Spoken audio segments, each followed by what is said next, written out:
Samantala, sa ibang mga balita po ay nagpositibo sa ilegal na droga ang nadakip na kapatid ng Dominguez Brothers na si Ryan Dominguez. Inaalam kung ang narecover ng mga baril mula sa kanya ay ginamit po sa pagpatay sa star witness na si Alfred Mendiola.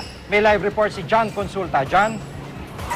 Gigi, timbre daw ng isang concerned citizen sa pagkapasesyon ng isang armadong grupo ang naging dahilan ng pagresponde ng Malolos Police na nauwi sa pagkakaresto sa 20 taong gulang na si Ryan Dominguez, ang kapatid ng mga nakakulong na si Ryan at Roger Dominguez na leader umano ng isang carnapping group. Tinangka pa raw bumunot ng baril ng isa sa mga kasama ni Dominguez pero naunahan sila ng mga operatiba. Ayon kay Police Senior Superintendent Fernando Mendez Jr., Provincial Director ng Bulacan, nabawi sa grupo ni Dominguez ang 2 baby armalite, 2 kalibre 45, 2 granada, at ibang uri ng bala at 2 plastic sachet ng methamphetamine hydrochloride o shabu.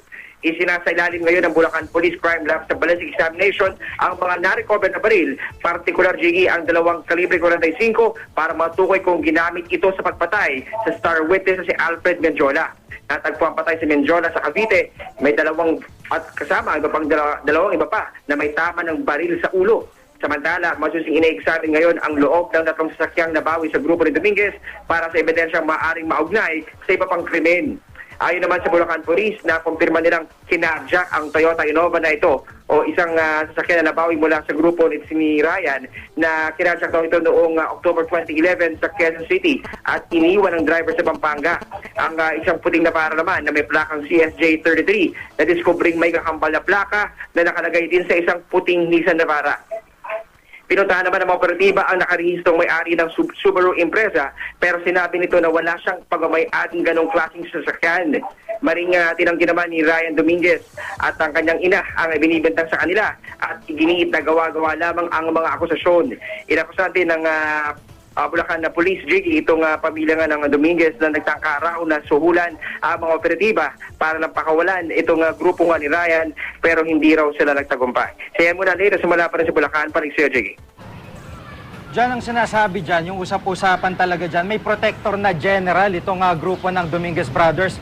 Meron bang lumutang kanina sa presko na impormasyon na ganyan o tinutumbok din ba nila ang anggulong ito sa kanilang investigasyon? Sa ngayon, Jiggy, patuloy pa rin daw yung kanilang isinasagawa ng investigasyon at pangangalap ng karagdagang datos dito sa mga naarestong suspect. At patuloy nilang inaalam nga itong extent o galamay ng sindikato na nag-ooperate pa rin. At isa sa kanilang mga nais daw malaman ay kung talagang may kaugnayan itong grupo nga ni Ryan Dominguez sa pagpatay dito sa star witness si Alfred Mendiola. Jiggy. Nung ipa-verify namin yung plaka nung Innova, no, nakita natin sa screen, nakarehistro yan sa isang Toyota Fortuner. Hindi ba lumutang din yung may-ari nung Toyota Fortuner na yung sa kanya yung plakang yan?